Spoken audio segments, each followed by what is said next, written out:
Can we start? Yeah, sure. So let me just introduce you. Yeah. Good morning, everyone, and welcome to day 2 of our FDP program on outcome based education. It gives me immense pleasure to introduce our today's speaker of the day, Dr. Bhalchandra Bhole, who is retired as the head, Department of Microbiology, Abba Saheb Garware College, Pune in September 2017 after 37 years of teaching. He was the IQAC coordinator of his college for 14 years, spearheading the efforts of his college to earn the A grade twice through the 3 cycles of NAC accreditation of his college. He was awarded the Gunwan Sikshak Puraskar for his contribution in institutional development throughout his college career.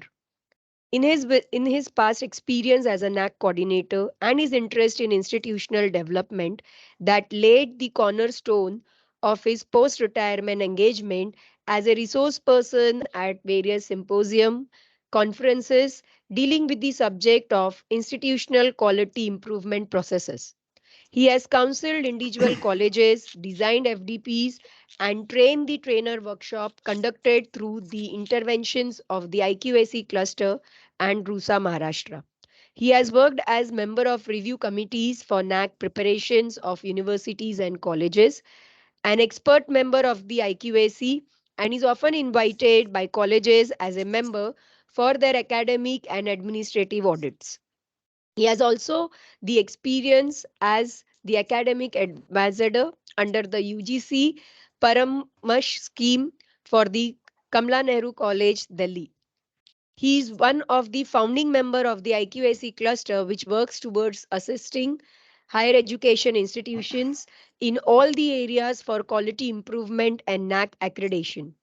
The IQAC cluster has made great inroads across India and Maharashtra, especially in assisting colleges to come forward for NAC accreditation and perform well. We welcome you once again, sir, for this FDP program, and we thank you for accepting our invitation and enlightening all of us on the today's topic on concepts and developing of POs and COs. Over to you, sir. Thank you. I hope you can hear me. Yes, sir. You are Yeah. audible Thank and you. we can Thank see you. your screen also. Yeah. Thank you so much, Director Shalini, Natika Madam, Dr. G. Ramesh, and Smita, of course. It has been a pleasure working with SFMR previously for their accreditation. And today's topic, which was given to me, I have at the outset, I would like to tell you that I have restricted it so that I have do not overlap with the oncoming sessions. So I will only be taking the context of the previous lectures and push you into a little bit of the introduction of the further lectures. So with that, I will start sharing my presentation and begin my talk here. Okay. Please enlighten me that you can see it and hear me well.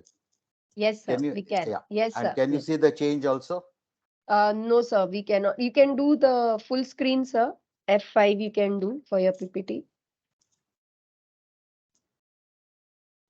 I have done the F5, but can you see it now? No, no, sir. We can't. Sir, you Oh, have to stop sharing and share again yeah, since you I'll do did. that. Yes, sir.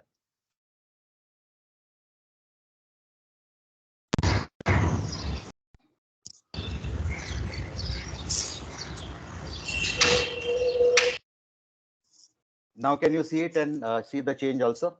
No, sir. You have not done full screen. It is still in the PPT mode.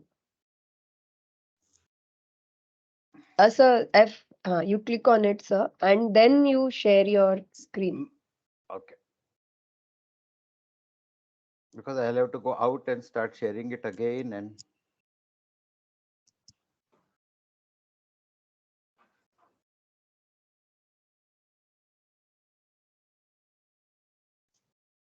now, is it okay? So we can see the screen. You can change the slide once. Let me see. I've changed a couple of slides. No, sir, we cannot see that change. Okay, I'll do something. I'll just do it. Okay. Yes, sir. Yes,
sir. Can you enable it, please? Yes, sir. Just a minute. Because I can hear myself. Yes, sir. Sir, I have done it, sir. Yeah. Now, am I visible? So we cannot see your screen. Okay.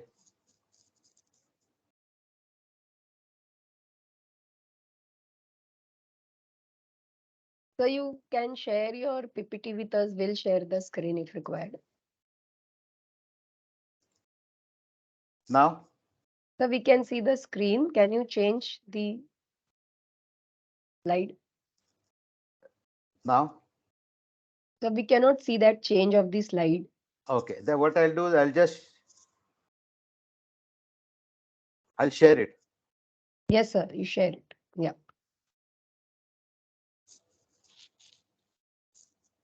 Whom should I send it to? So on that FDP email ID only you Yeah, can do. I'll do that.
I hope my screen is visible to all.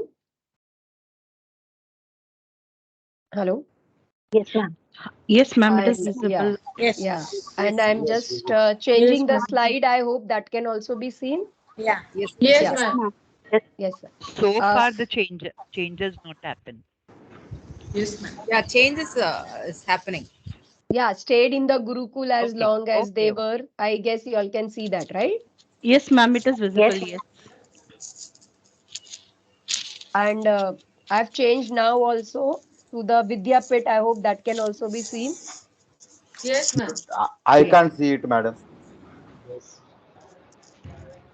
Um, It's visible, ma'am. Changes are yeah. visible. Sir, we can, they can see the screen, sir. You can start with the Yeah, session. but I can't hear you. Can you hear me? Yes, sir, we can hear you. Hello? Yes, sir, we can hear you. Okay. But so, Okay, you but can hear me now? Yes, sir. Okay. So shall we go to the first slide? Yes, sir. Can you still hear me? Yes, sir. Okay. Because I'm getting an echo on my side. Doesn't It matter. is not on presentation mode though. No, Yeah. no, we have not done on presentation mode so that, I can be in touch with the sir. But you all can see the screen, right? Okay. Yes, So ma'am. Yes, yes. yes, I can first see the slide. screen. Yes, sir. Yes, sir. So shall I begin? Yes, sir. Sure. Okay. Uh, so this is what we are going to talk about regarding the concept and developing program and course outcomes. Uh, the first thing I would like to introduce is the paradigm shift. So can we go to the next slide, please? Okay. So if you see this slide now, we are trying to represent what the NEP would ultimately be looking at the end of the process. And the Gurukul system is represented here. And this Gurukul system has got three things which I would like to emphasize here. Number one, on the right, you see that the Gurukul states that the student or students would be staying at the place of education for as long as they are not ready to leave. That means, as per the NEP, we are giving them something like an expanded span of time to complete their studies. That is number one. And number two, at the place of education, they are going to learn a multiple of subjects, right from astronomy across discipline oriented subjects such as medicine, philosophy, political science, economics. And after that, they are also going to learn about religion, yoga, and physical education and defense studies. So if we see this picture now, what we are trying to represent is creating an education system where only one place is going to give us everything, right? And that is what NEP in its modified form is trying to express. So can we go to the next, please? Okay. I was looking at the definitions. On the left, you see one of our very, very ancient universities, Takshashila. And if you look at this, the definition of Vidyapit became शिक्षा का बड़ा और प्रमुख केंद्र.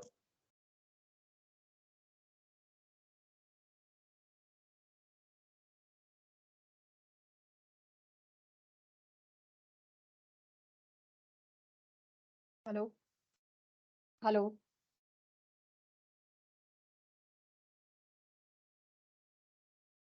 Hello, Hello, sir. Sir. Yeah, sir. you can hear me? Yes, yes, we can Yes, hear sir. you, sir. Yeah, yeah. So on the right, what you see is the definition of university in English. It has been derived from the term universus, which means whole and entire, referring to the number of subjects taught. And another thing which coincides with our definition of Vidyapit is an institution of higher education where you live and study, which again goes into the Gurukul system. A small picturesque comparison, if you look at it, are the domes. If you look at the center, there is a dome. And the dome, when I was looking up why the dome, it sort of creates an environment where everything echoes back to us. So what we are looking at now is the term giving universal education at a place which is singular and where the students live for an expanded period of time till they become successful, which is very importantly decided by the Guru. Now today we are translating it as we teachers. Okay, next slide please.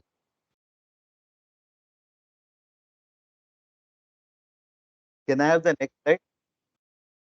Okay. Madam, are you in the full mode? Hello? So I am not doing presentation screen so Okay. that I can toggle between three screens together. Okay. Because this screen has got a little bit of animation. Okay, sir, I'll do that. I'll do that. Yeah. Wait. Okay.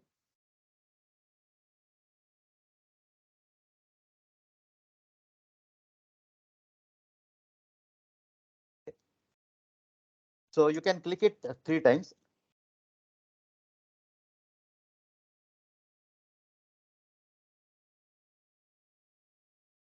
Okay, you can click once more.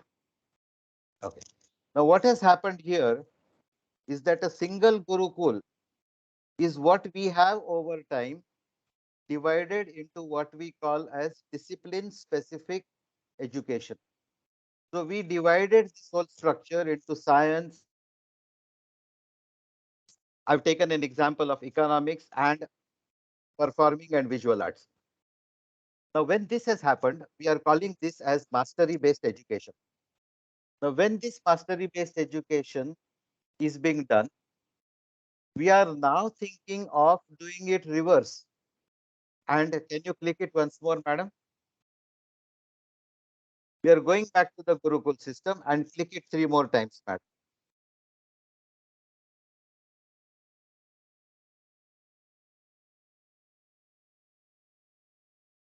We are saying that we want to teach credits from each of these in a single institution.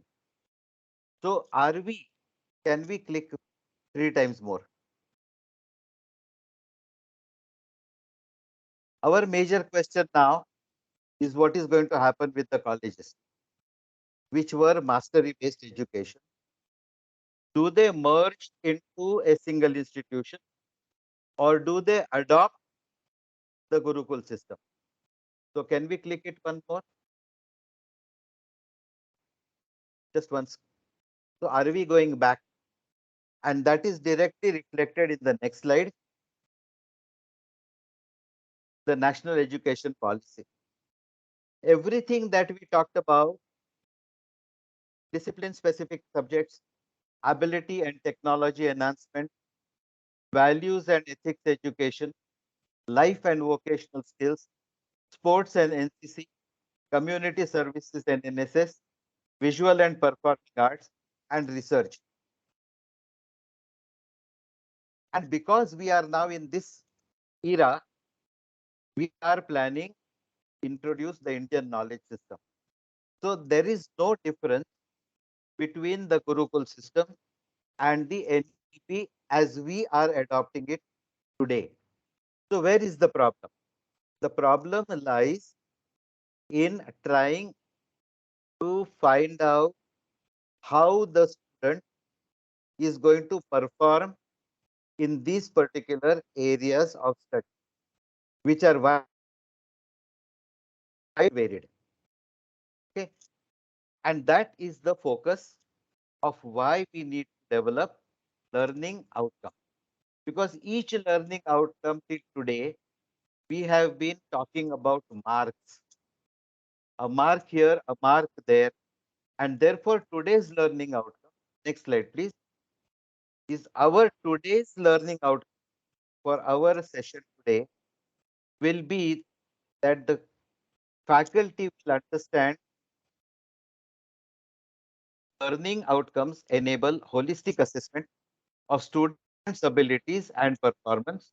And the second one is that they will be able to articulate the right proper learning outcomes which are measurable within the system of assessment of students. So once we finish this system, we will be going back to these two and we will be asking ourselves whether we have achieved. Okay. Next slide, please. Okay. So fundamentally, what is the need? Our need today primarily is the causes of unemployment in India. We see big lines at the employment exchanges and the five major reasons which are universal in India, at least given by different people. Number one is population growth.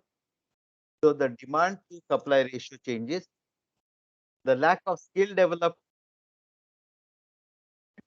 proper skill development, that is economic infrastructure. Many people say that there are defects in the education system, which is why these NEPs and everything come in. And the last is automation and technology advancements, which are being replacing or which are replacing our human resource. The latest being AI.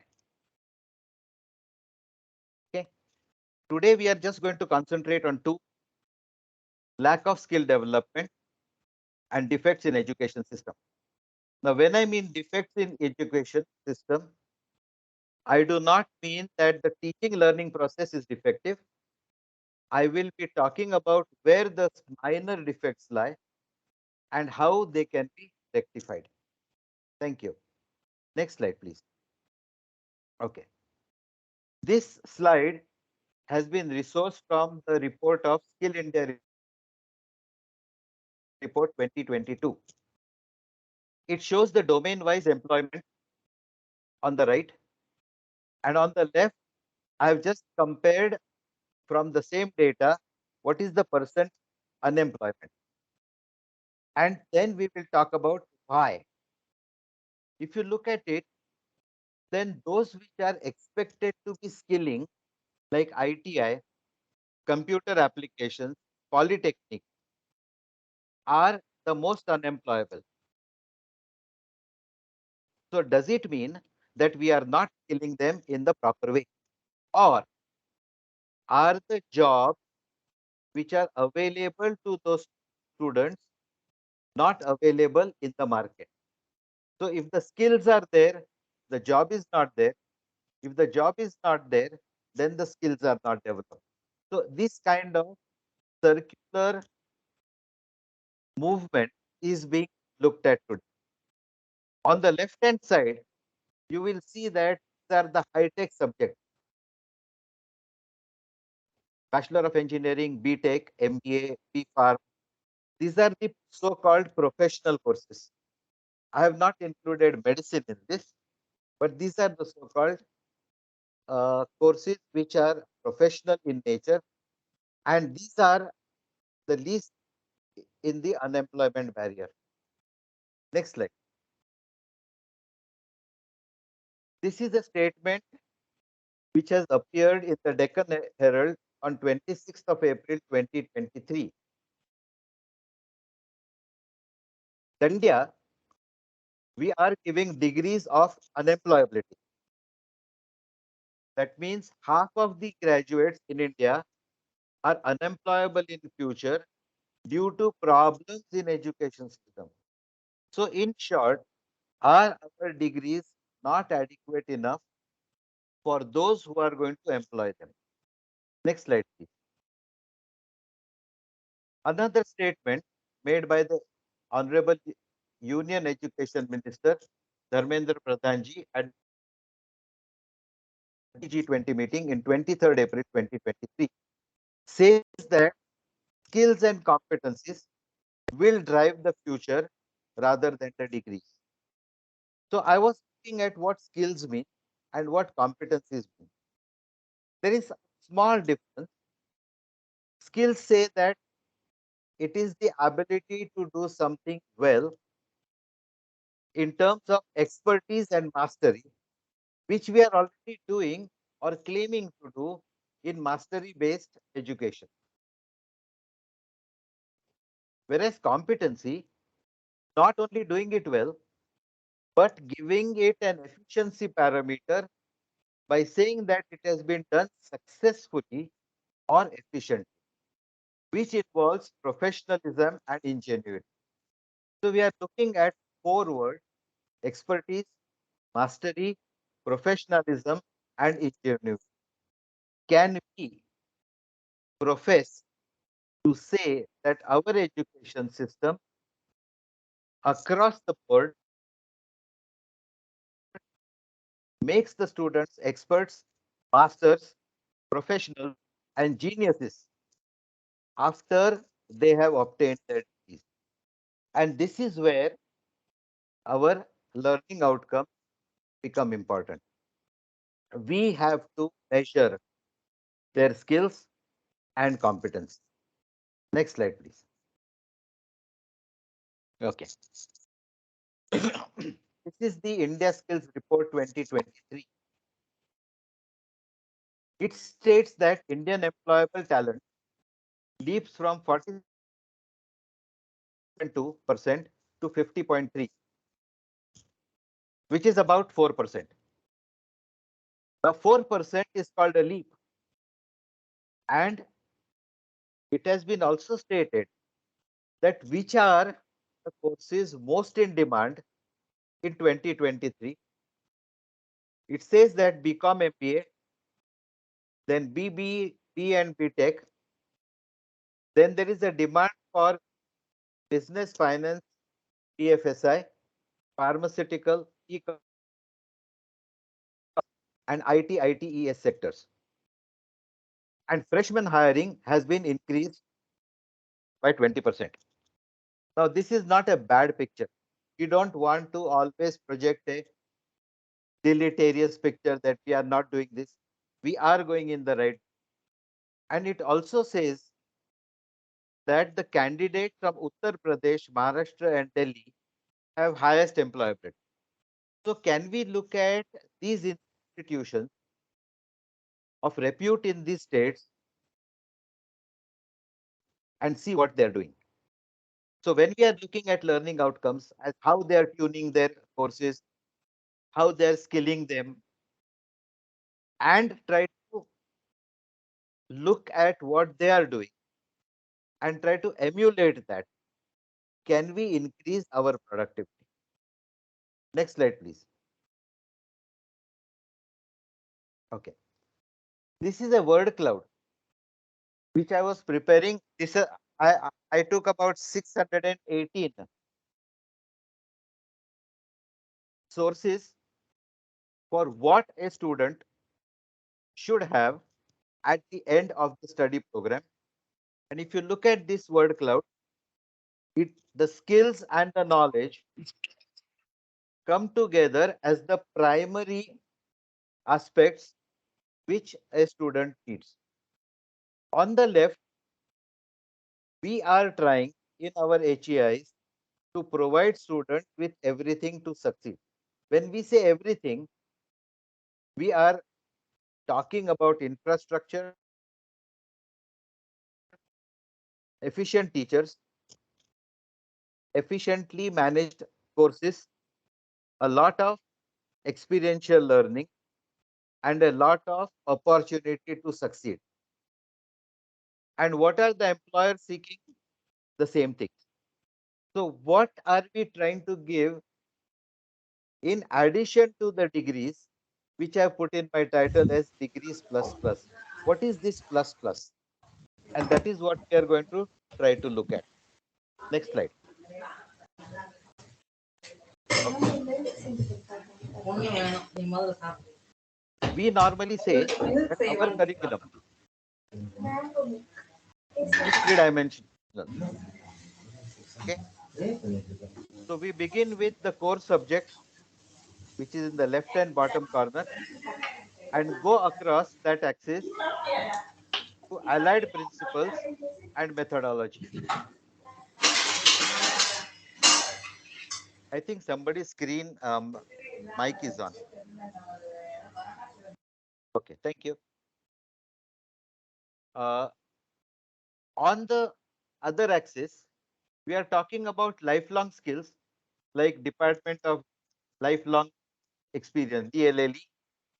And on the other end of, we are talking about employability skills. In terms of teaching material, we talk about concepts and principles, and we go up to research, and we assume that we are doing all this, but we have no way of measuring all this. We have a very ambiguous system, and when we try to measure them, we come out with only one output, and that is how did the student perform in an exam oriented system. And that is what we want to increase a little bit more, right, in our through our learning outcomes. Next slide, please. Okay. So I was talking some time back about mastery based education. Now, mastery based education has got four major aspects. It has got a very set criteria for measuring proficiency. It is adaptive to learner needs in terms of the variety of courses that we offer. A lot of learner support is provided in terms of the courses, the learning, etc. And we give adequate time to achieve proficiency. Presently, in terms of ATKT, you can sit again for the amount, retest, etc.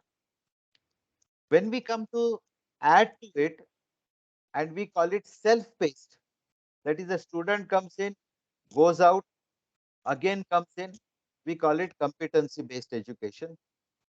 And the other part, which yesterday must have been discussed, outcomes-based education, is a little bit more than that, and that is to understand why proficiency matters.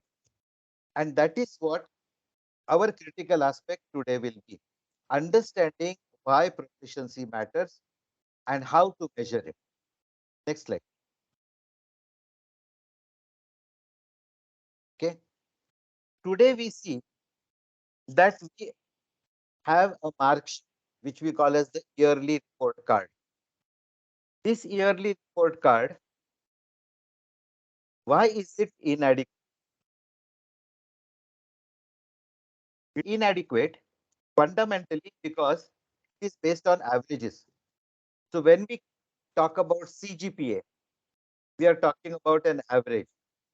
When we talk about how did the students perform in the exam for a particular course, we say that 100% passed. Passed means what? All of them have got above 48%. Right? So this is again based on average. The second part is the metric of passing is only based on the set of questions which was presented at that time. So if anything other than that could have been asked, it is possible that the same student may not have got that many marks. So this particular limitation is present, and therefore that question paper is the performance set. What is the reliability of hidden marks? Recently, you must have heard about the hue and cry in the Mumbai University. People were given so many marks, they were not correct, and etc. That is number one. Number two, can we compare the assessment of different institutions and say that the CGPA of one institution is the same in terms of performance as the CGPA of another one if that student has got 8 out of 10. So that is another part. Then are we testing students' differential abilities? That means a student performing well in the lab or in a presentation or in a case study or in a research oriented system, will that student perform the same in a written examination which is confined by a set of questions? So these differential abilities we do not really assess in our yearly report card. And finally, do we adequately assess employability and social skills? Do we do that? Interpersonal relationships, do we really assess and put them on paper? And therefore, our yearly report card is not a true reflection of the student when it is presented after the student completes his learning or graduates and goes for employment, and the employer sees that. And then that necessitates group discussions, necessitates interviews, it necessitates MCQs which are aptitude based. So all this comes in. So what if we can assess this besides what we are doing in our conventional manner? So that is the reason as to why our normal assessment is inadequate. Next slide, please. Okay. To go a little further, the same line, insufficiency of performance as assurance that students have learned. Uh, we are looking at marks and grades. Supposing the college says that 100% of our students passed. If that is what our parameters is, can we translate it that 100% of our students are employable? This is a question which I should be putting to the participants. What is your opinion? Okay, I will can go back after the discussion and then talk about this. Think about it. The second is successful completion in stipulated time, which we talked about, that a stipulated time of 4 years is given in the new system. How many students complete it in that much time? Our question is, do we map this? Previous slide. Yeah. Do we map for each student? Do we map it? So the students coming in the first year, do they all complete it in the stipulated time? How many don't? If they don't, why did they not? So we do not necessarily map this for finding out why our system is not allowing students to complete in stipulated time. The last is progression and placement. This is a parameter which came in because of accreditation. What is the progression? What is the progress? In this context, number one, are these true parameters of performance? Number one. Ask yourself that. And is our mapping which was presented reliable? If it is not, then should we map it at all? Right? These are the questions. So on slide number 16, I would like your opinion at the end of the session. Can we go to the next slide, please, madam? Okay.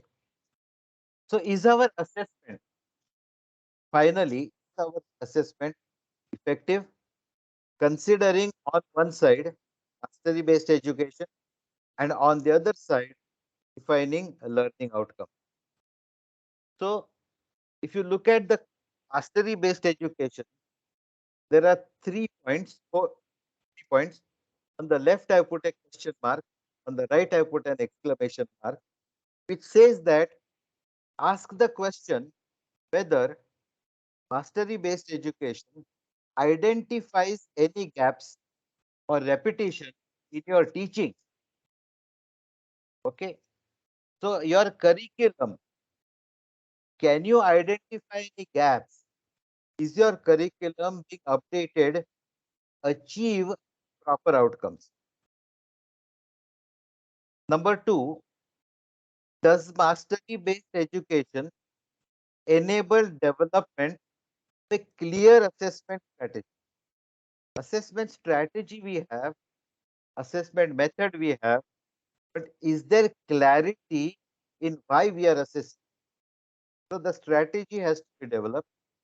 And does mastery based education ensure that all outcomes are effectively demonstrated without over assessing the student? So outcomes, whatever you have stated, are they effectively demonstrated and have you assessed them, right? And that is what learning outcomes should do. Learning outcomes identify gaps, give you a clear assessment strategy, and ensure that each outcome is effectively demonstrated. And that is what you will be doing later on when you talk about mapping of outcomes, right? Okay. Next slide. Okay.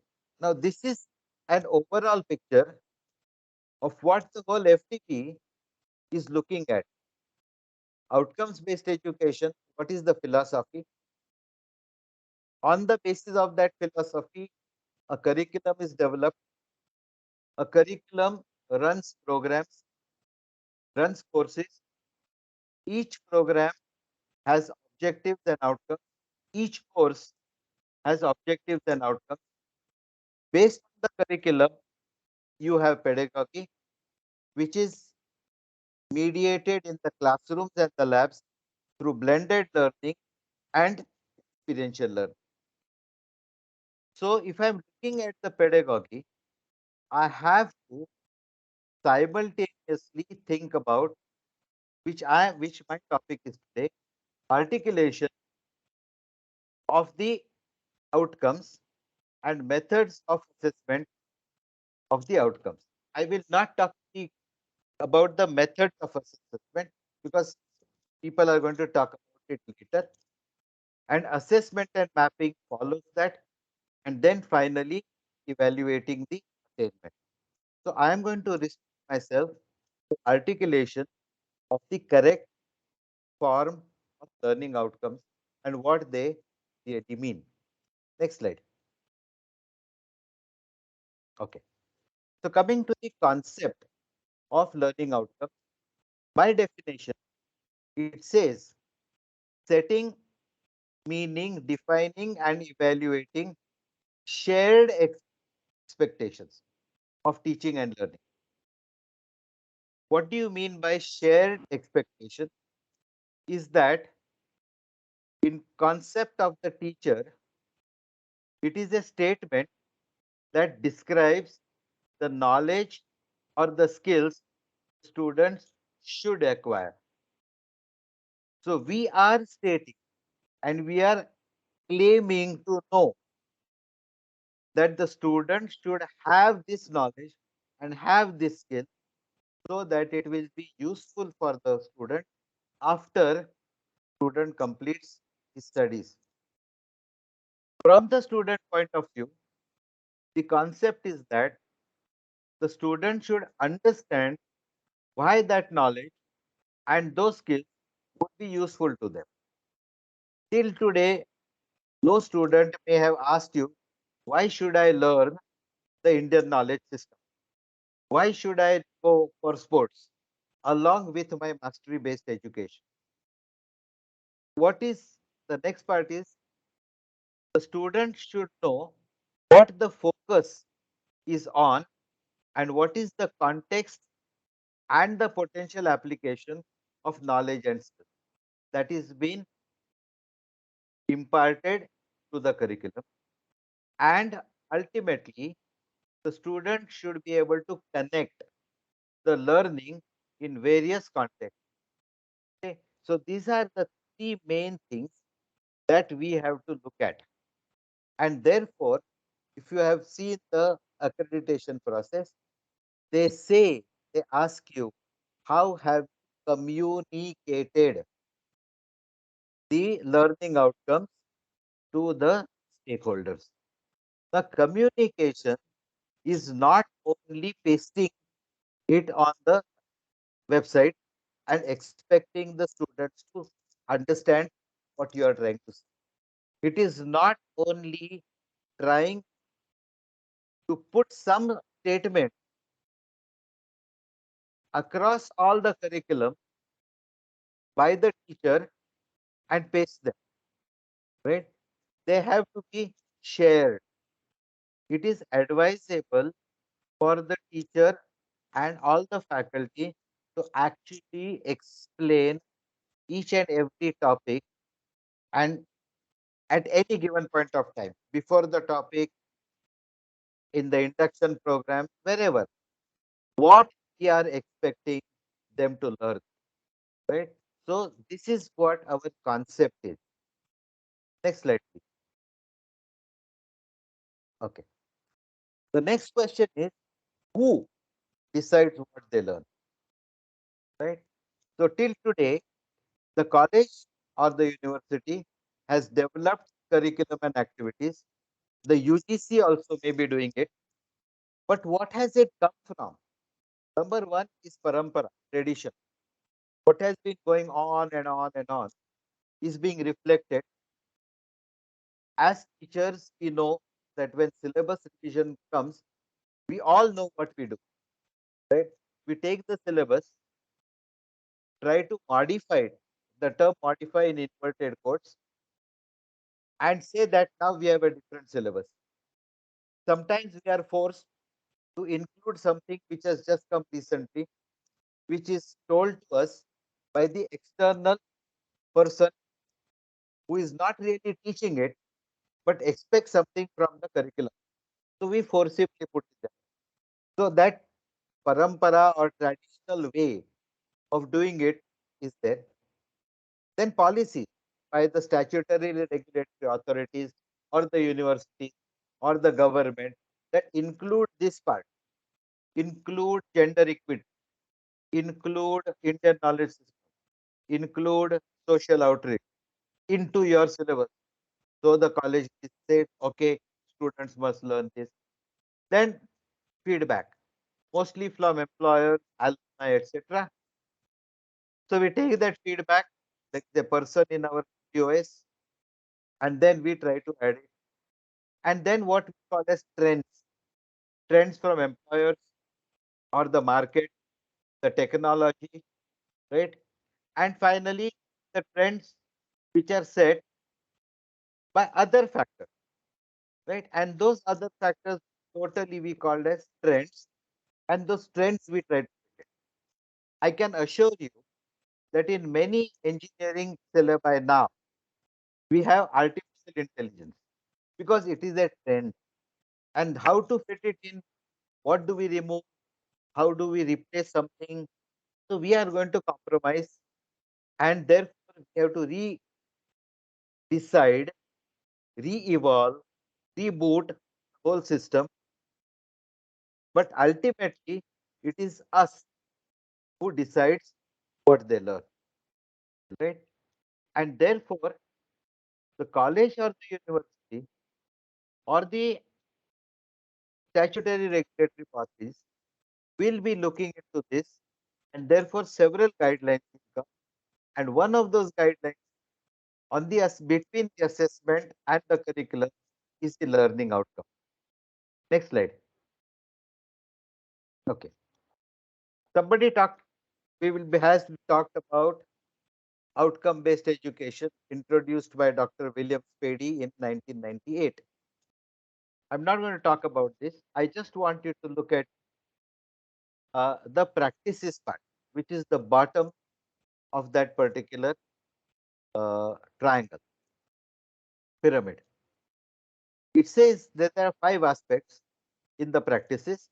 These are the 5 aspects what we are going to concentrate here on, and that is first one is define outcome. Next slide, please. These are the 4 power principles of OBE, and we are going to concentrate on the top 2, clarity of focus and designing down, because they are concerned with outcomes. So when we are saying clarity of focus, what are the culminating outcomes of significance? What you want the students to know, what you want them to understand, mastery based education, and ultimately what you want the student to be able to do. Now, doing means a certain skill set, not necessarily with the hands, but also with the brain. Correlation. What are they going to be able to do? Focus of the outcome. And then the next part is designing down, what we normally call as the Z2A approach, the clear definition of the intended outcome, and then the instructional details ensure achievement of the desired results. So these are the 2 things which are going to be involved with the outcome design, or what we call as developing the outcome. Next slide. Okay. So when we are talking about the clarity of focus, we are going to concentrate on what are the expected exit outcomes, and on the other hand, defined learning outcomes and defined curriculum. I'm not going to talk too much on the curriculum, but I will put it into context whenever required. Next slide. Okay. Another concept which was brought in by Professor John Biggs in 1999 is constructive alignment. We do not use this when designing our curriculum. So when we are talking about, these are 2 words which have been put together. Number 1 is constructive. What the learner does to construct meaning through relevant learning activities. So the learner is expected to put everything together and experience something to make it meaningful. Alignment is from the teacher's part, is what are the learning activities that you are going to provide so that the student will construct meaning out of it. And for that, your curriculum objective comes into place, and then the intended learning outcomes come into place. The second part is designing assessment tasks, and the third part is selecting the teaching and learning activities. So if you look at this very, very carefully, what it is telling you is first define what you want them to achieve, then define how you are going to assess it, and then define what your curriculum is going to be. We don't do this. Next slide, please. Okay. So in the practices, these are the 5 things which were at the bottom of that particular pyramid. Number 1, define the outcome. Number 2, design the curriculum. Number 3, deliver the instruction. Number 4, document the result. And number 5, don't we rarely do that, determine the advancement, not determine the result. That we have already done, document the result. Can we say whether a student has advanced or regressed? We don't do, and therefore sometimes defining outcome becomes a futile exercise because it does not complete the cycle. Next slide. So what we are doing, forcing the outcome. I have to teach this amount of content defined by the curriculum, and therefore my outcomes will be derived from that, which is exactly the opposite of what we are trying to implement as a concept. So let us look at it in a more proper way and see what happens. Next slide. Okay. Madam, this is an animated one. There's not too much of animation. Yeah, just one more click. This is what we do. We design the curriculum which we have and then try to define the outcomes, and therefore there is a shortfall. Last click, please. This is something left to imagination, right? So there will definitely be some problem, and we have to circumvent this problem. We cannot go back, right? But we have been now given an opportunity by the NEP to do both properly. Design the curriculum and define the outcomes one before the other. Define the outcome first, then design your curriculum. This opportunity has been given, therefore we will not be forcing the outcomes. Next slide. Okay. What will the student want when he or she completes the course or the program? So the student will be able, should be able to say, when I complete this course, I will be able to do A, that is contextualization of the knowledge, B, praxis and technique, C, critical thinking, and D, research and communication. These are the 4 things I will be able to do.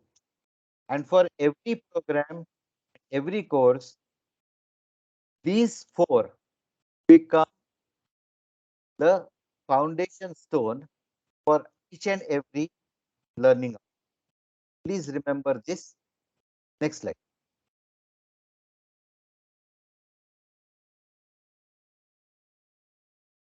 Okay.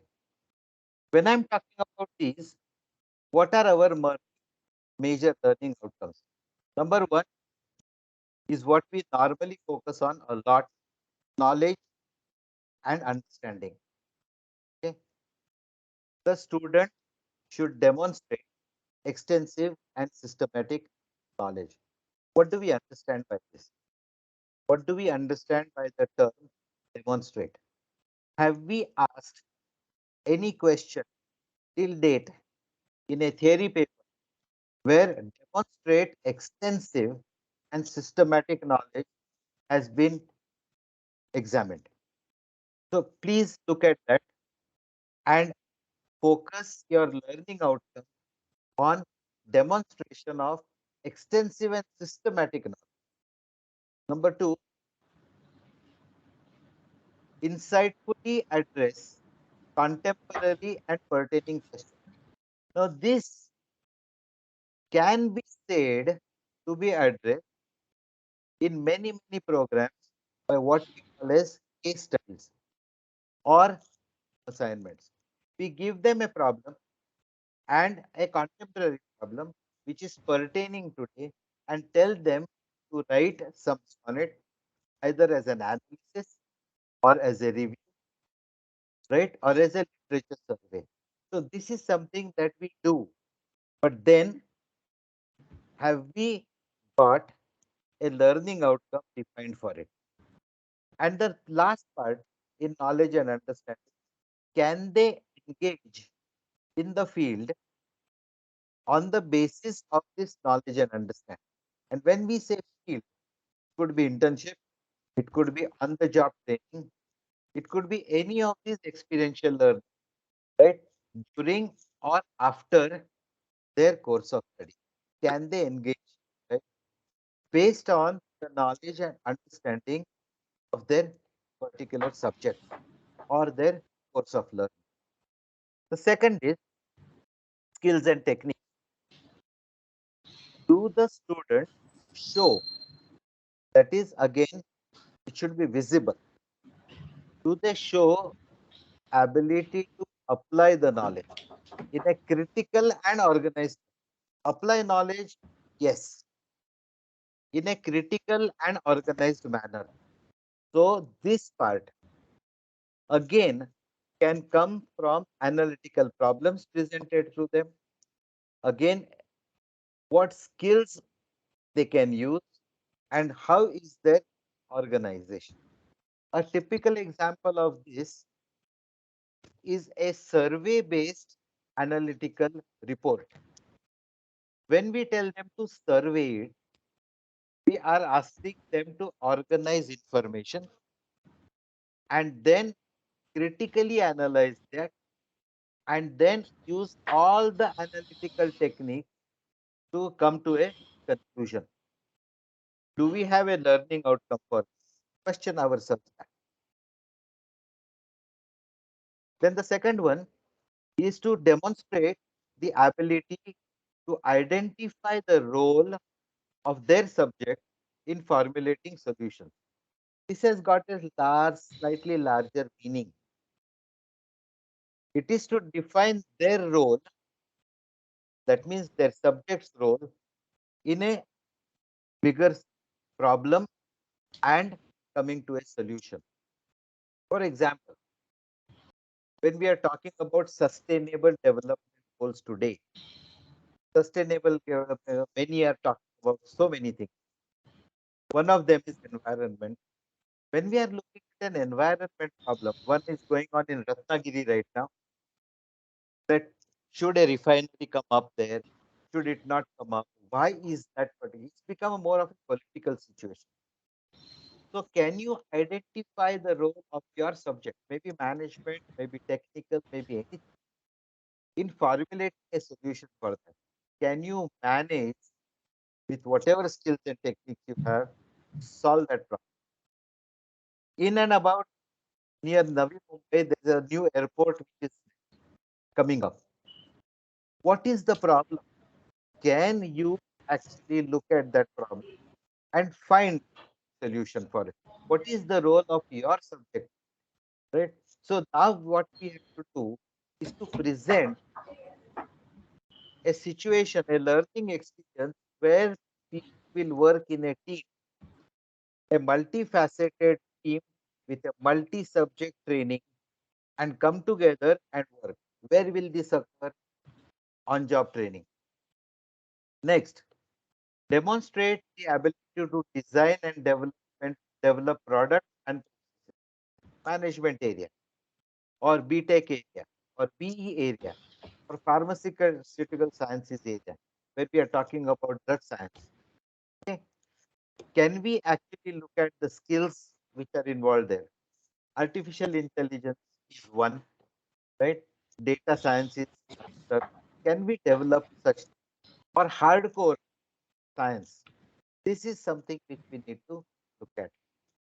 And the last one is exhibit efficiency to model, simulate, and assess situations based on available. A very critical area in data science today. And therefore, we have a lot of artificial intelligence and data science going in. So, are we trying to look at learning outcomes in that way? And finally, other. Other is what we used to call as soft skills. Please remember that no skill is soft. right? Even when you are trying to speak or you have an elocution, it is not a soft, it has to be learned. So can we communicate effectively? Does the student have the ability to work as a team? And more importantly, make a contribution in planning and implementation. And the other two exhibit capacity for self-learning or self-development, and the most important, self-SWOT analysis. Can the student present his or her own SWOT analysis? Very, very important. And this is what they should also be able to do. All this do we have learning out for them. Next slide. Okay. So till now, I'm trying to impress as to why learning outcomes are important, in which areas they would be involved in. Now, from that, what is the course learning as a phenomenon? Okay. There are several things which are involved with course outcome, course learning outcome. Number one, when you exhibit them, when you actually write them and put them on a website, you are actually advertising the skills and or the knowledge that the students look to while enrolling. So they would know that this is what I will be getting when I leave. Okay. Besides that, the employer, future employer, would also come to know that your institution is actually training students to gain these apps. So you are advertising. So it is a sort of promotion for your institution. The second part, the property of the course learning out. It should be robust yet accurate. This might seem to be an irony that if it is robust, it should be a little bit inaccurate. So it should fall into all categories, however, whichever way you translate it. And because the course learning outcomes have to be robust and be accurate at the same time, you need more than one outcomes, learning outcomes for a single course. I've seen many institutions write one outcome for one course, which is not correct. I will give you the examples later. We have a lot of examples coming up. The second part is this term analogical reasoning. Analogical reasoning is a must in the learning outcome. We must be able to provide an analogy when we are explaining the learning outcome to the student or to ourselves also. Okay. The next is we should not use Bloom's taxonomic verbs casually. So they are not mere descriptors. This is very well reflected in our question papers. I always tell this. We usually have a question in our question papers that discuss a particular thing. How can you put in a theory paper the term discuss? Because discussion is to be done in between more than one person, and you are asking the students to discuss on his or her own. How can that be done? So don't use the Bloom's taxonomic word in learning outcomes very, very casually. The next is recognizing that higher order outcomes are incrementally achieved. People try to put in all 6 levels or orders of learning into each and every course, which is, from my point of view, incorrect. A student coming into the first year may not be able intelligently enough to achieve a higher order It is also possible that your curriculum is not set for that type of a higher order learning in the first year. So when should it come? So that incremental achievement is to be understood and divided appropriately, especially when we are talking about program outcome. So PO, program outcome, for higher order learning could come in the second or the third or the fourth year. Please understand that. The next is, I have outlined this, is that it is possible that because you have to include many learning outcomes, right? I had earlier said that repetition and gap finding in the curriculum could lead to reduction in the amount of topics included. Our credit system, discipline specific credit system, has said that only 50% of our credit should be discipline specific, core discipline specific. So does that mean that there is a reduction in the amount of topics included? And the next part is, we should always also remember that our LMS, learning management system, is utilized effectively. Somebody will be talking about blended learning, and that is where our LMS is to be utilized effectively, and our learning outcomes have to be put in context of blended learning. All right. So different types of learning outcomes could come through blended learning. These are some of the things which are not direct included in learning outcomes, but one must understand as to what would be involved. Next slide. Okay. This is just a expansion. Students, what will they get out of learning outcomes when they know them? They will be more connected. They will draw connections between the goals of their assessment and the conditions of learning. From the instructor's point of view, they need to reflect on the course content. They also need to define what is most valuable to the student, and the course outcomes should point to useful methods of assessment which will set the standards by which the success of the course will be determined. From the institution point of view, it will need to develop a coherent curriculum, especially when it is a decentralized institution.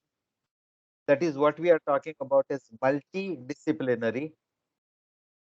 The institution will have to reflect on what the curriculum is and support the priorities that it is reflecting, and ultimately from the present to the future system, identify the gaps or the overlap in program offering. Like two programs might be offering the same thing. So why keep it? Remove it from one, or in the multidisciplinary system, keep only one and offer it both. So these types of priorities will have to come in the learning outcomes. So when you are offering learning outcome of the same course to two different sets of students, it is possible that the learning outcome would change. Though the topic may be the same, the orientation of learning could be different. Okay. For example, computer science. If we divide it into hardware and software, do the learning outcomes differ? Yes. So does the hardware come into engineering, and does the software somewhere else? So these kinds of overlaps needs to be identified. Hence, modification of learning outcome would be necessary. Next slide, please. Okay. What are our? I've said that okay, we will develop like this. What are our tools for development? Number one is the language that we use and the keywords that we put in. So writing it. Okay? Only two things you want to remember when writing it.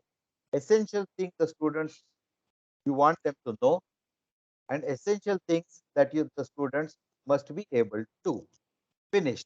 That's about it. Okay. So the next part, right, is from the teacher's point of view. When a student comes into your class, you have to remember that the student has brought with him or her some skills and knowledge before that student has entered your course. Considering those, you have to outline your learning outcomes. So don't start from scratch. Assume that if you have looked at accreditation, there is a critical question. Have you assessed your students' learning levels and divided them into weak and advanced students? So this is something what you must assess, and therefore whatever courses you offer, accordingly the learning outcomes will be there. What will be the knowledge or the skills that will be new to the students? This is very relevant when you are going to talk about multidisciplinary aspects, where a commerce from science will go to commerce, or a commerce student will go to arts, or an arts student will go to commerce. When these students are interchanging their discipline, what are the skills that are absolutely new to them? A student of science may not know basic accounting if one wants to go for commerce. So, in this context, what are the new skills that will be necessary, and what are the other areas that are connected to the work that will be involved in taking that particular course? So, according, we need to have this background to to actually outline our language and the keywords that we put in our learning outcomes. Next slide. Okay. At the same time, I'm not going to speak on this one. We all know taxonomy, right? So when we are looking at a small link between our educational objectives and addressing the levels of learning which lead to our learning outcome, we are thinking of three things when we address levels of learning. Number one is content. Number two is skills. And number three is values. Number content is related to disciplinary information. Skills are related to disciplinary and generalizable skills, employability skills, soft skills, etc. And then the value, attitude, beliefs, which are imparted or investigated. So, what are the social skills? What are the interpersonal relationships? What is their belief in a particular concept? All right. So, when we are talking about this, we also have to remember that these have to be somewhere come in across the whole program. Next slide. So, what are these? What is the difference between course objectives and course outcomes? If you are looking at the course objectives, we say that the students will understand. We are telling them, we are telling ourselves, students will understand fundamental principle theories of XYZ. And when we put it in the course outcome, we say that students will demonstrate and also apply. In the course objectives, we say students will learn factual knowledge about ABC, example terminology. And then in the course outcomes, we say they will be able to use these terms and explain their meaning. So we are actually connecting course objectives, course outcomes. So what do we write first? Outcomes or objectives? The answer is we write both simultaneously, but focus on the outcome. Next slide. Okay. Now we come to the learning outcomes per se. Per definition, by the way, this is a single definition. I've cut it into three clauses. Number one, a set of specific statements. It is a set, so it is not one statement. The statements that you give are to be very specific, which describe complex performances that a student should be capable of, which is as a result of their learning experiences within a course. So please, we will remember this, right, as a definition. So we will have more than one statement. It will need to assess the outcomes or the performances in that expected in that course, and what will be the learning experiences in that course. So number 2 and number 3, right, can be vice versa. That is specific statement, learning experiences, and then complex performances, because we assess after giving them the experience. So looking at it, the functional mode, what are our learning experiences, what are the performances, and accordingly, what will be the state. Next slide. Okay. This is a sort of repetition of the same thing that I said earlier. So we can go ahead. Next slide.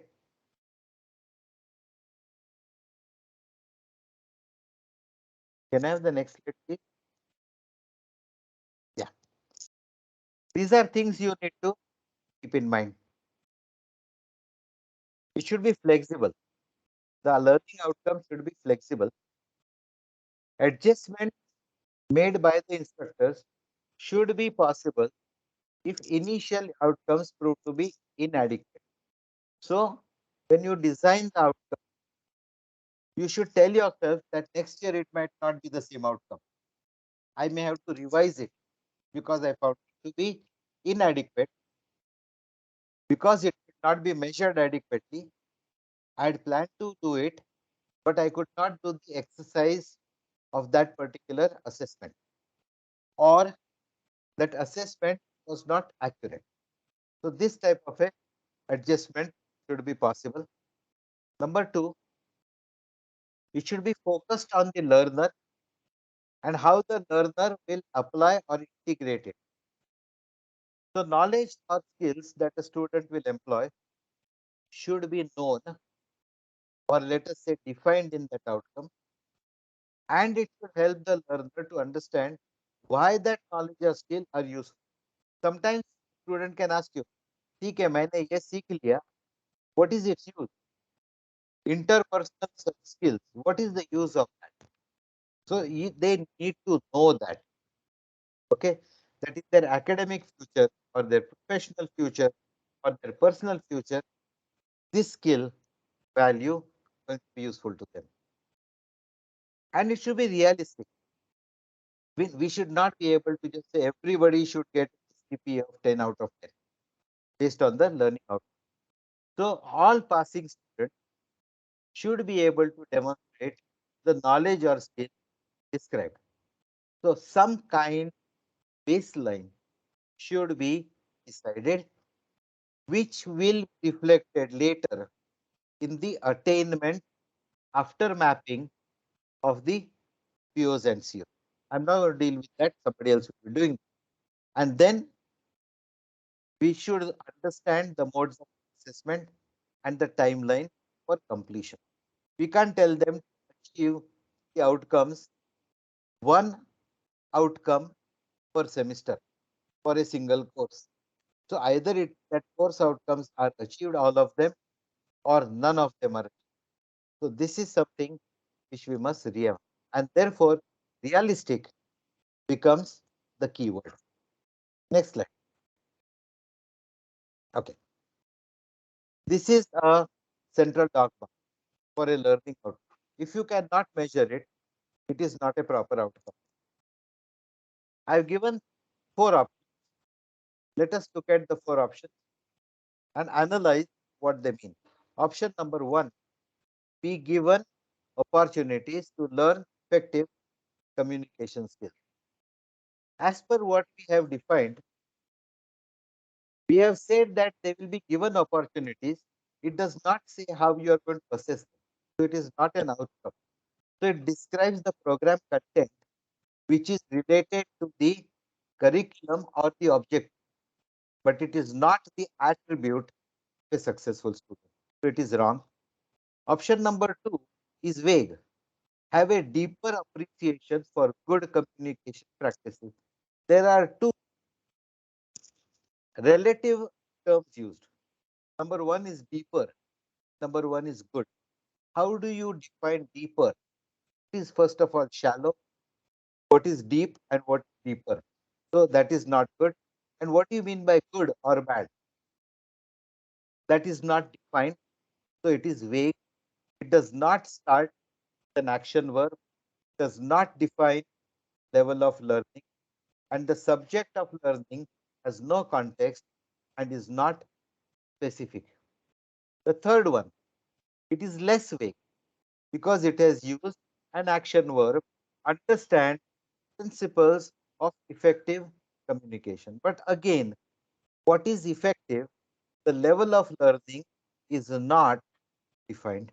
So it is less vague. And the last one is specific. It is says communicative effectively in a professional environment. So we know what is a professional environment through the tools that are defined, that is technical reports and presentations.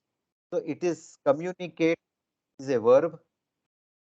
The level of learning has been defined, right? The context has been defined, professional environment, and the tool has been defined, technical report and presentation. So this is how we go from what we think is an outcome to what is actually an outcome. So if we have technical reports and presentations, we can assess those. We conduct that presentation in a professional environment and then assess them whether they can communicate. So this is how we say that if it's not measurable, it is not proper outcome. Next. Yeah. I was talking about three skills, learning outcomes that address content. Just an example here. So the two Bloom's taxonomy words which are used here, I'm just giving an example, categorize and describe. When we are talking about content, when we are talking about skills, next slide please. We are talking about the students will be able to ask a question. So their skill of curiosity or analysis, when before analyzing we ask a question. So their ability to ask a question is here. And the second part is to analyze qualitative and quantitative. So this is their skill. The next one is, next slide, is value. When we are talking about value, we are asking whether the student can work cooperatively, which is social skill, interpersonal skill. And then I talked about SWOT, if you remember, identify their own position in a particular spectrum. So can they identify their strengths, their weakness, their challenges, and their opportunities in a particular spectrum? These are what we mean when we are talking about higher order cognitive abilities. Next slide, please. Okay. Now I'm coming to another set of slides where we talk about the exact examples. Okay.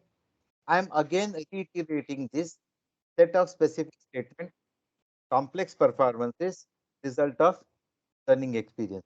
Next slide, please. Okay. These are actual, the before one. This is from architecture. course defined as building construction and materials.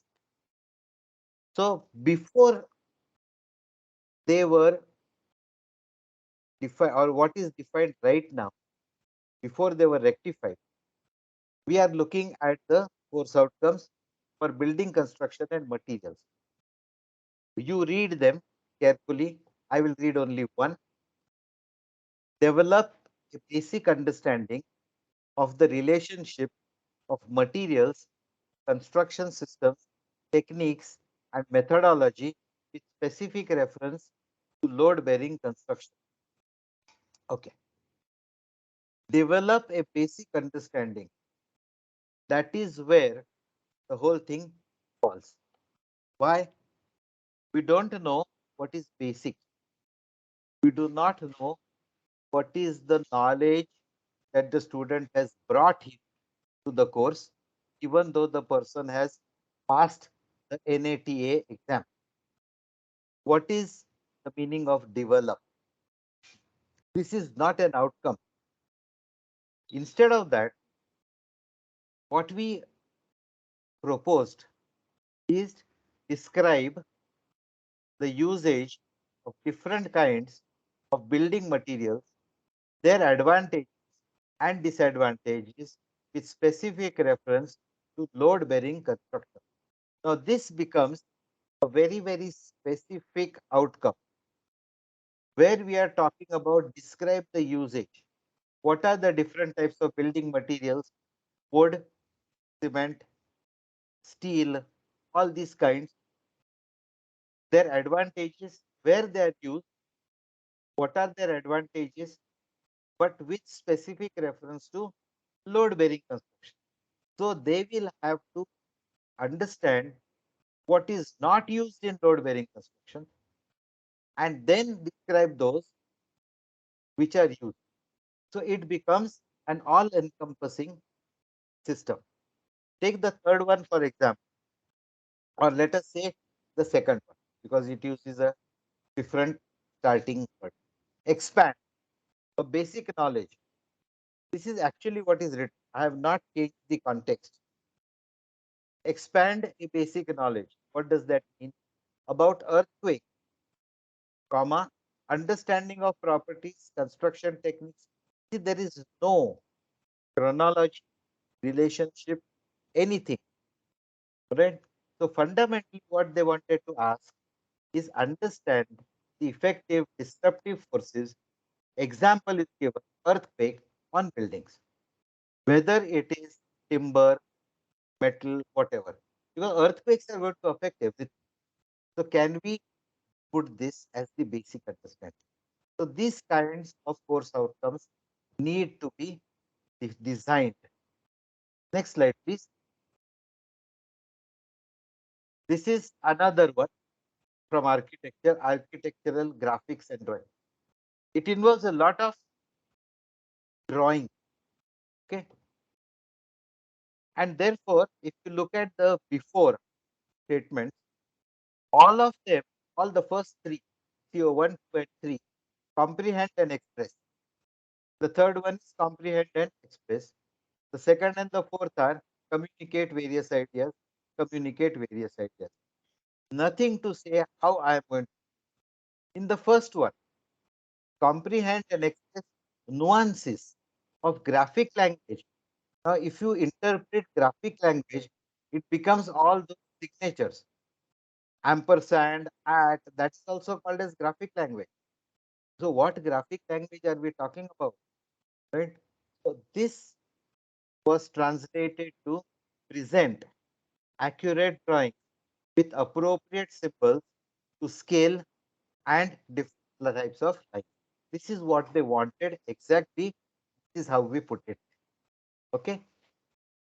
Another example is CO3 and CO4. Comprehend and express, communicate with. We combined both these. We combined both these and said present accurate plan drawings, buildings, proper sectional and elevation views. Finished. Whatever buildings they assess, they will present the proper sectional and we have to present them. Whether you present them on paper and further present them in presentations, you can decide and leave the flexibility. So this is how you can look at it this kind. Next one, please. Pharmaceutical organic chemistry for pharmacy. There is only one CO. This is an example when one course has one CO. Classification, and you can read the left hand side. It has been divided into two parts. What they want them to learn, which looks more like an educational objective, and then a notice put, emphasis is on, right? For every course outcome, they have done this. Whereas we decided to divide it into four and make them more compatible with their question papers and their assessment. So we said classify organic compound with example, core chemistry. The third one, explain reaction, mechanism, reactivity, orientation of elimination reaction, nucleophilic substitution reaction, and addition. Again, core chemistry. And if you look at all these four, all four are included there in the before one. But these are now assessable. You can assess them, and this is what happens. The further two slides are for chemistry again. So we can go to them and go a little bit ahead. Next two slides. This is again for organic chemistry too. Look on the left hand side. Objective. Next slide. Right. Ju- Sorry, just go to the previous one, please. See in the after one. Okay. In the outcomes, which are outcome afterwards. This is given in the subsequent semester. So the level, the aptitude level that we are expecting, the order of learning has gone a little bit up. The skills have come in. Determine analytical constant. So analysis, synthesis has come in, and purification has come in. So they have to again actually their skill sets are being investigated. Next one. Okay. So here again we are looking at different skill sets which are summative in nature. Next. Okay. We are coming to NPA, MBA. This is from the syllabus of our university in Pune, and one institute in Pune, which is MBA. On the left, you can see what they have called for organizational behavior. There are three uh, learning out. Can you make sense out of those? The institute has said that if you're looking at it, it is neither an objective, neither an outcome. It sounds like they wanted to write in the past tense, where an educational objective is written in the present tense. Will be done, or in the future tense, sort of. Gained solid understanding of human behavior in the workplace from an individual, group, and organizational perspective. So the first part, gained a solid understanding, if you replace with the student will gain, it becomes an object. But because they said gained, does it become an outcome? No. Obtained frameworks and tools. Will obtain frameworks. Studied how? Study how? So, this kind of confusion or forcibly trying to relate your given syllabus to an outcome just for writing an outcome sake is going to result in something like this. On the right hand side, the university has specified this, right? And these have been specified in all 6 orders of learning. Now, here for organizational behavior, they have put in all these together. So, my question was that why could the institute not use this and modify them if necessary for their own institution? The answer I got is that we are an autonomous institution. So, because you are autonomous, it need not be that the university's outcomes are not correct. So, please note that you can source outcomes from wherever they are the best, modify them if necessary to your need, as long as you are achieving the outcome that you are expected to assess. Next slide, please. Okay. These slides are for your reading. You have to either say whether the outcomes are good or bad. So there are about one across 2 slides, and you can actually assess them yourself whether they're correct or incorrect, and what is the anomaly in that. So if you're going to do an exercise at home, please take these slides and see how you can modify them and what is the anomaly in. So let us look at the first one. Prepare the student for an excellent corporate career ahead with a strong value system and ethical conduct. Bring positive change in organization, economy, and society. By the time I come to economy and society, I've forgotten what excellent corporate career ahead. It is too large. It is too it incorporates everything that you think they want to know, and you also want them to have an attitudinal change and say that this is an outcome.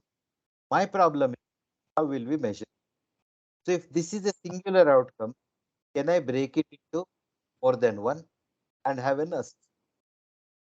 The second one, the students will have insight, will have. So here itself, it doesn't go into an outcome.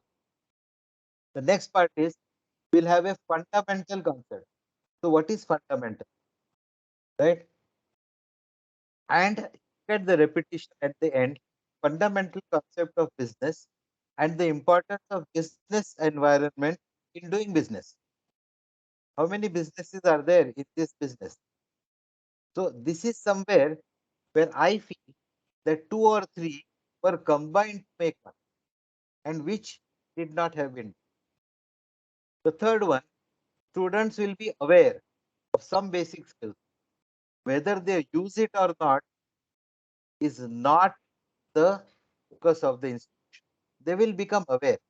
I know that the environment has to be saved, so I am aware. I know the basic skills to do it, I am aware. I will not do it. I will still throw the dust or the dustbin outside my building. So this is awareness. Will be aware of some basic. Awareness is not only required. It will help students to improve their decision. What will help? It means what? What is it? Okay. Students will not only understand the essential and functioning, but will also be able to judge the needs, wants, and motivational. Not only understand, it is something like trying to justify a project that not only will you get this out of it, but you will also get this and this and this. What is the assessment? How will you assess it? Next slide, please. These are a little bit more specific. Gain the knowledge of chemistry through theory and what do you mean by gain the knowledge of chemistry? Gain the knowledge of chemistry. It may be that gain part has to be rectified. And what do you mean by theory and practicals? So do you want this is a very generic one. If you substitute the term chemistry with microbiology, gain the knowledge of microbiology through theory and practice, gain the knowledge of management through theory and practice. Anything can. So this is not very specific to chemistry at all. Understand good laboratory practices. So is this a part of GLP, good laboratory practices for industry? Is it a good laboratory practice for a science lab, for a school lab? Where is it relevant? Develop research oriented. What do we mean by research oriented skills? Because research oriented skills could be bench work, could be survey, be tools oriented, analytical tools, could be data management, data analysis. What research skills are you talking about? Plan ways to model and or simulate an answer to the questions chosen. Now this comes in a very, very high kind of artificial intelligence. Plan ways to model or simulate an answer to questions. If I give a question to ChatGPT, how will it model the answer in it? This is something which we need to look at. Communicate complex ideas and data effectively to diverse audiences through context dependent forms of learning. Very, very good out, but can take it out into more than one. Right? And the last one, develop innovative and original interpretations and insights. This also can be a good outcome, but we need to specify it a little bit more because this goes both of these 10 and 11 go into higher order of cognitive abilities. So these are the you need to think on it, how you can modify them. These are what I have taken from actual ones which are written across the board. Next slide, please. Okay. Assessment. I'm not going to go into details, but on the left, you can see methods of assessment. If you can make a list of the assessment methods and try to link them with the methods or rather with the learning outcomes that you have stated, that how will I measure it? And then where are you actually use this particular tool of assessment? For example, analytical skills, number 4, analytical skills. Where am I going to do analytical skills? Am I going to do it in their project work? Am I going to do it in the lab? Or am I going to do it in a case study? If you remember right in the beginning, don't over assess. So you can select the best area where analytical skills which you want in their particular subject would be best analyzed and only keep them there at the most in 2 places. Don't keep them everywhere, otherwise you will over assess, right? And I'm not talking about the right hand side, people will be talking about it, but you need to also benchmark. When we talk about benchmarking, the next slide, please. Okay. My benchmark is that at least 50% of my students should score over 80% in my assessment. If I do that, that is my benchmark. And when I'm going to map it, if I keep this benchmark, right, then I will be able to talk about advancement also. Because next year, if I can raise that benchmark, I can either raise it in 2 ways. Number one, at least 60% of the students should score above 80, or at least 50% should score above 85. So I can change it, and that is how can assess advancement based on good assessment of my learning outcome, provided my learning outcomes are clearly defined. So everything falls into defining an accessible learning outcomes. And what I've expressed is what are the good ones and what are the incorrect ones. Next slide, please. Okay. So we talked about design, deliver instruction, define and evaluate outcomes, document the results. We know all this is going to be talked about. Determine advancement across the whole FDP. You will have to think about it very, very carefully. Next slide, please. Okay. This is a very simple question I ask my students when they used to come for their PG classes. I gave them this question, 2 plus 2 is equal to 4 and 2 into 2 is also equal to 4. So are functions of plus and multiplication the same? What is your take on this? What are the interpretations? That number one, it will only work in this example. Number two, they will not work, right? And therefore, I need to give example, that is 2 plus 2 plus 2 is 6. As 2 into 2 is 8. So they should be able to understand the problem as to what I'm asking, try to give reasoning, analytical reasoning, and also tell me in which cases it works and in which cases it doesn't work. So if it is not working in a majority of cases, I would say that the functions are not the same, with exception, and gives those exceptional cases, right? So it is a very simple question I used to ask, but they used to complicate the answer. No, sir, it will only work in this case. And then I asked them, are you sure it will not work in any other case? Uh, the prompt answer was no, because they would immediately think of 3 plus 3 and 3 to 3, which is correct. Answer is correct. But have they thought the question completely? So our things, our learning outcome could come around very simple curricula, but could have very functional outcome. Next slide. Okay. So ultimately, our yearly report is inadequate. And then we are going to measure as recommendations for the students a chart where we have mapped the learning outcomes to reflect all other, just go to the previous one, all other attitudes or aptitudes through other learning outcomes which are not on your or not coming through your question paper. So humility, integrity, teamwork, analytical thinking, listening, quantitative aptitude, and then we can judge this.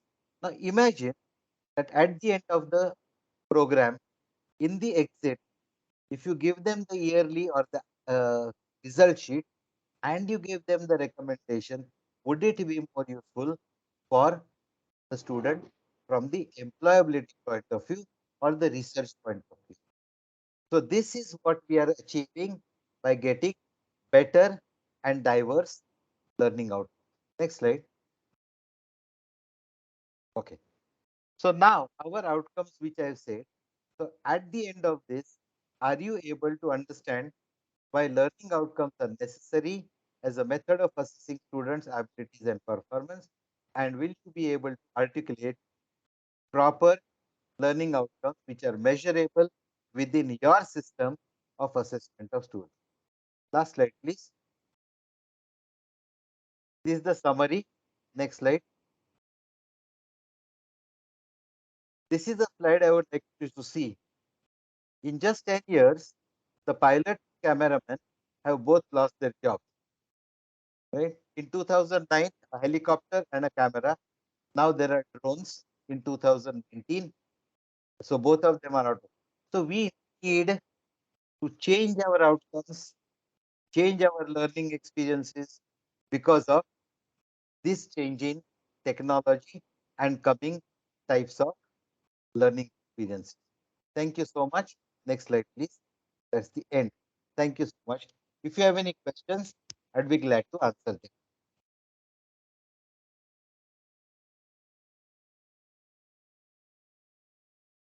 them. Participants can raise their hand and we are open for the questions.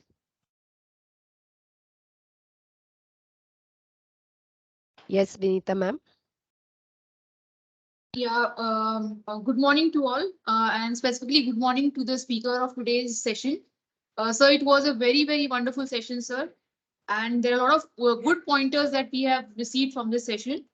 The second last slide, if I'm not wrong, which was about the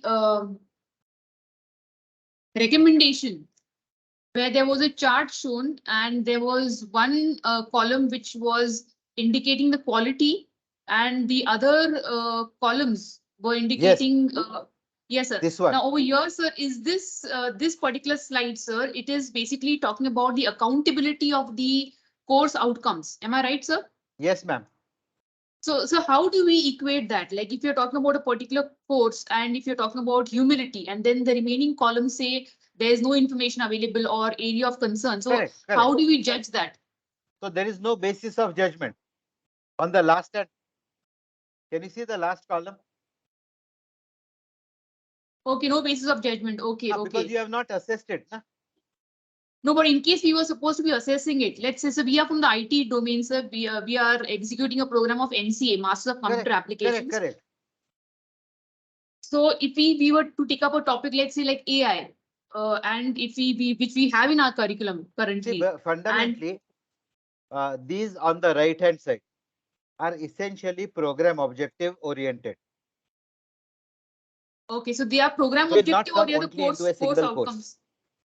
Okay, they are program Because see, objectives. what I'm looking at on the left hand side, I'm talking about a report sheet, that is a mark sheet, which you will give to the graduate student at the end of the whole program. Okay. So supposing yours is a 3 or a 4-year program, right? At the end of that program, across all those 3 or 4 years, you may have got an opportunity to assess any of these. Yes or no? Yes, sir, yes, sir. But this assessment has to be done for the entire batch of those graduates, isn't it? Correct. So it has to be done for each and every single student. It is something like what you do for each and every student for examination. Okay, so if we have got a batch of 180 students, sir, we will be preparing this sheet for those 180 students and trying to assess whether the student was able to. Yes. See, I'll tell you where I know what your difficulty is, madam. How to do it for 180 students? Is that what it is? No, sir. Then we will be able. We'll do it, sir. But we just wanted to have an understanding as to how are we supposed to be filling up this grade sheet? Like we are interested in doing it, sir. Yes, sir. I'll tell you what. Let me take one example. You're talking about AI, I mean IT, right? Yes, sir. Let us take the example of verbal communication. Mm-hmm. Can you see that? Yes, sir. Where have you tested the students' verbal communication? Because the student will come to the class, answer the questions that you are asking, correct? In a Viva OC, the student will be able to communicate. If that student is presenting a paper outside, you will not be able to judge it. But if the student in the continuous internal assessment, you have a project presentation, can the student verbally communicate? So is it like this? Now, like let's say if I'm doing this at the end of the course, maybe I'll not be able to judge. But should we prepare 2 sheets for a student? Like at the beginning of the program, what are these like? Where are we like? And at the end of the program, where we. Correct. You can do that. You can do before and after. Okay, sir. What you are sir. saying, Yes, what you are saying, I had done. We had marked the progress of. Why I talked about verbal communication for our PG students. Every week we used to have a seminar, and one of our things were verbal reasoning, and we used to have it on a scale of 1:5. Right, and every time the same student gave it, a different teacher used to assess it. So all those assessments for all that same student over the 5 years, or sorry, 2 years, we could see an improvement or no change at all. Yes. Can be done. Yes, sir. Thank you so much, sir. You're welcome. Yes, any other questions from the participants? Hello. Ma'am, please raise your hand so that we can. Yes, Miss Sonu Gupta. Yes, ma'am. Yes, ma'am, you can ask your question. wanted I just wanted to clarify one thing, sir. When you had talked about COs, you had talked about the knowledge, skills, and attitude aspect. So I Correct. just wanted to clarify over there that not every subject will have all the three components, right, sir? Correct. Or Correct. should we Correct. be trying? Every Okay. course will not have it. Okay. So depending relevant on the course, we can have Correct. COs in all the Correct. domains. See, some Okay. course may have skills, some may have skills and knowledge, and some may have Okay. values only. Okay. Okay. And What we are talking about is that when you write a course outcome, these three orientations you must keep in mind so that all three are covered over the whole program. okay. Why I Okay. am saying this? Ultimately, what you are going to do when you think about mapping is you're going to map multiple course outcomes to a single program outcome, right? And you are going to say whether the program outcome was achieved or not. Okay. And also, sir, in between, you were talking about course outcomes before and after. I did not get the concept of before and after. Now, before and after, what was written by many institutions before, I had gone to Okay, those okay, okay, okay, institutions, okay. Where they went wrong, and so and that yeah, is yeah, yeah, what yeah. they had actually stated. And when we examined them at the ground level and we discussed those, Okay, what okay, we okay. did with them and how we made them more effective is the after part. Yes, sir. Yes, sir. Yes, sir. Got So it. you can say the wrong and the right. Yes, sir. Got it, sir. Yeah.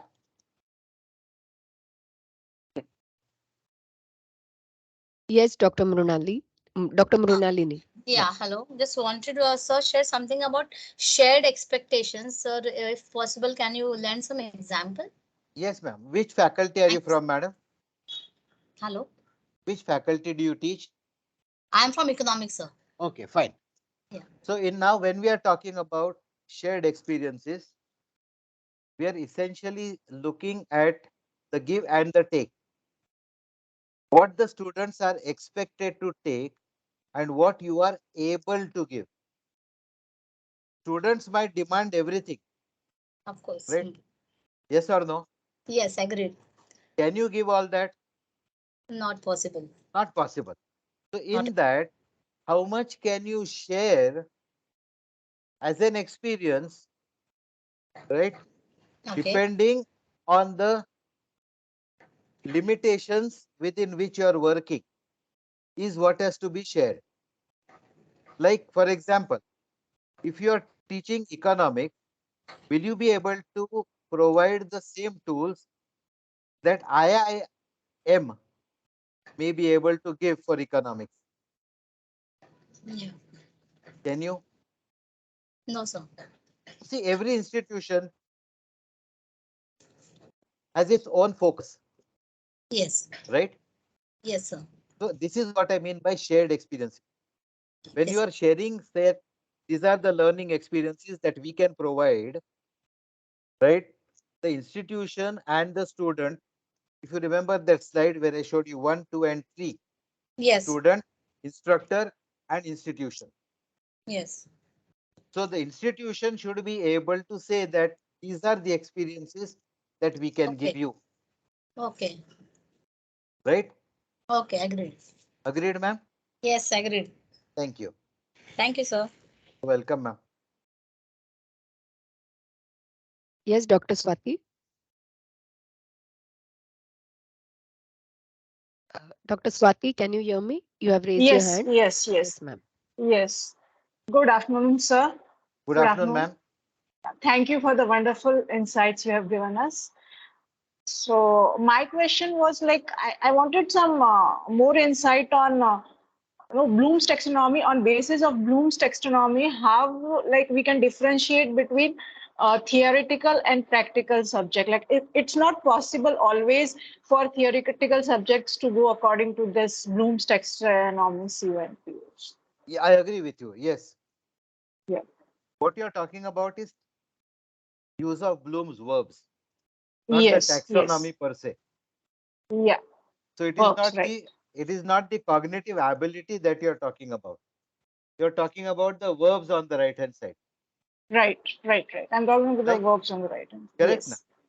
Yes, yes, yes. Yeah. So when I'm talking about, let us say, knowledge or understanding, remembering, Yeah. right?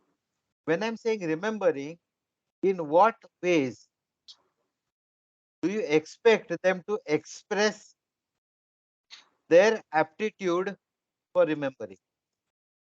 I'll give you two examples. Number one is MCQs. MCQs is mostly about remembering. Do you agree with me? Yes, sir. So you have given them four options, right? And then you tell them which is the best possible answer, right? I will tell you another one, another different type of MCQ which I used to tell them. I used to give a statement, a singular statement in the subject, and I used to tell them that the answers are going to be the same for all questions. And the first answer was, the statement is completely right, the statement is completely wrong, the statement may be right, the statement may be wrong. These answers were there for all of them. Now, can you tell me what is the difference between the last two options? May be right and may be wrong. So it can The, be right, it can be wrong. Like, so it may be right, it may be wrong. yeah. These are two options. How would Okay, you so differentiate between? it based on the person's perception. For someone, it No, may no, be no, right. For absolutely not. Absolutely not. I will tell you the difference. When we say may be right, it means that it is normally wrong and exceptionally right. oh, And when we say may be right, it is generally wrong and exceptionally right. okay, sir. So Okay. may be right is generally wrong with an exceptional case. See, this is the difference. Now, how this is my understanding, comprehension, understanding part. Remembering is simple MCQ, Right. correct? So you do not concentrate on the verbs, because when you say describe, it is also understanding and applying. When you say Hmm. describe, it can also come in remembering. If I say describe the structure, which faculty are you from, madam? I'm from marketing, sir. Marketing. So if you say describe the principles of marketing, it is not a correct question. Right. You will have to say explain, or let The us say principal, sir. enlist the principles of marketing and describe any one of them. So Yes, sir. two things come into one. They recall and they are able to understand better of one of them. So Yes. fundamentally, what our attitude should be, our questions in our mind should be rephrased. Verbs will not be a problem. Okay, sir. Okay. Yeah. Thank you, sir. And Thank you. and somebody is going to deal with that later on in Okay, detail. thank you, So sir. I don't want to And talk too much on that. thank you so much, sir. Yes, ma'am. Yes, Professor Sean. Hello, Hello. Professor Sean. Yes, sir, we Hello. can hear you. Yeah. Good afternoon, sir, and good afternoon, ma'am. Yeah. I just have a question regarding the same Bloom taxonomy, this thing. So, I teach HR, Okay. and I do have OB as a subject as well.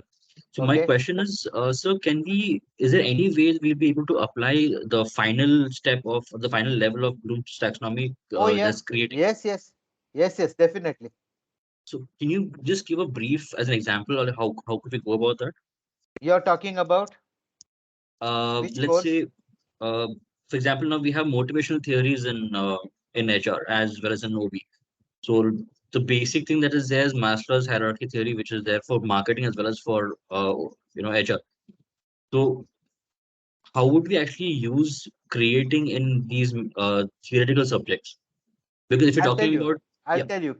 I'll tell you one classical example is to talk about uh, start with analysis. That is the third one. You tell them to analyze. Like for example, today human resource is very much concerned with layoffs, right? So can we identify that what is the role of AI in retrenchment? Is this an HR problem? yes, sir. Yeah. So what is this kind of thing? Like today only I read, maybe yesterday, that some company threw a big party, and immediately after that party, 13 employees were fired for them.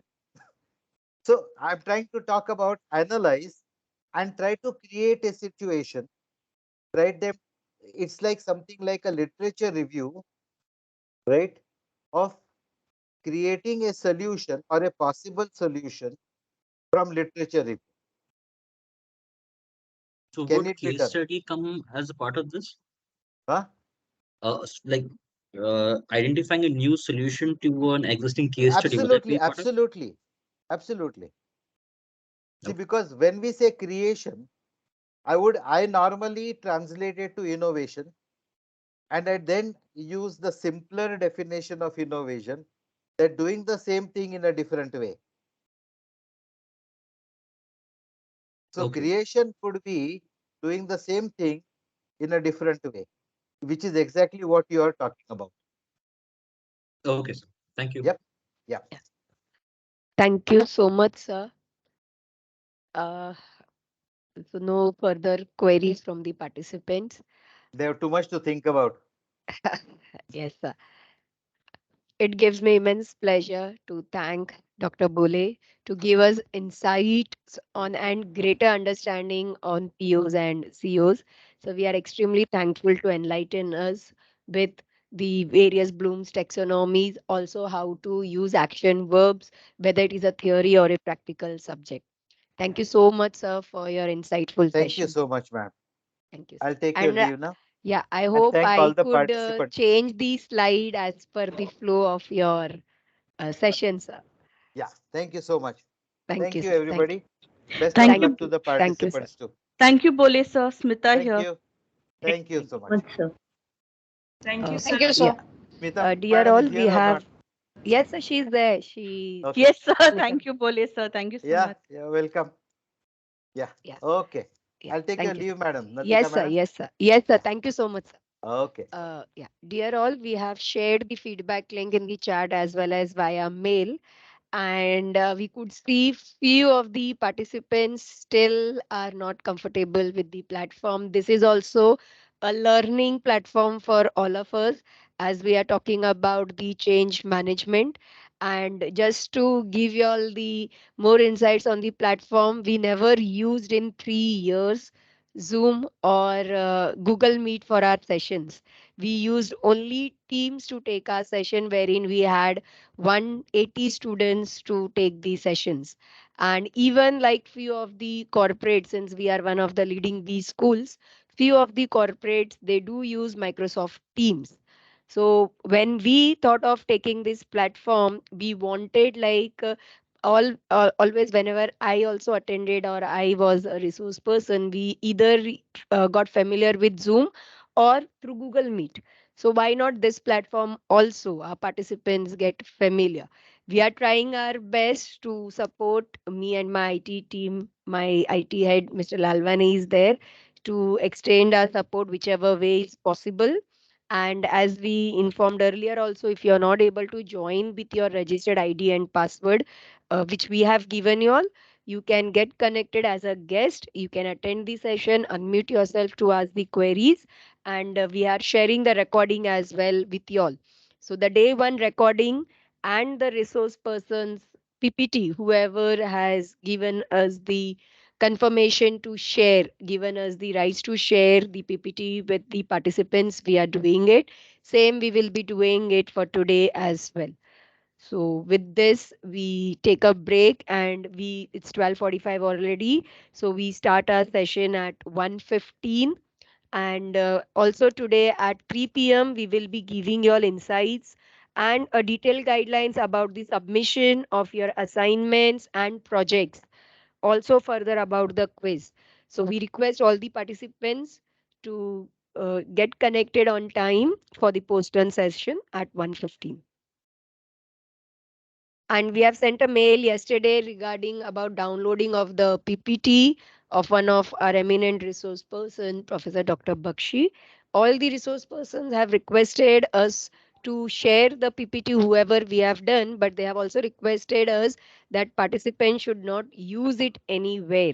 They should go through the recordings where that would be a better learning for them. And especially Dr. Bakshi's PPT, if you were able to download from the folder which was there available, you could please delete it or ensure you are not using it further. Excuse me, madam. Yes, ma'am, Moshmi ma'am. Yes, I have ma'am, our joined. next resource person have joined. Welcome, Yeah, Moshmi I ma'am. joined to find out the connectivity because yesterday. Yes, ma'am. Let me just free and give the break to my Yeah, fellow yeah. So members, when you ma'am. come back, Participants, you all can take a break. We will, yeah, yeah. ma'am, I your will also session come back at slightly. 1:15. 1:15 Ma'am, only. we'll connect it now for y'all for 2 minutes. We can see your technical connectivity, and at 1:15 you can join, ma'am. Now technical Yes. connectivity is no problem Ma'am, because you can share your screen so that yeah, we I'll can do that. check once. I'll do Yes. that. I'll do that. Yeah. Dear participants, you all can take a break. You can allow me to share the screen. Just a minute, ma'am. I'll give you the rights. Just a minute.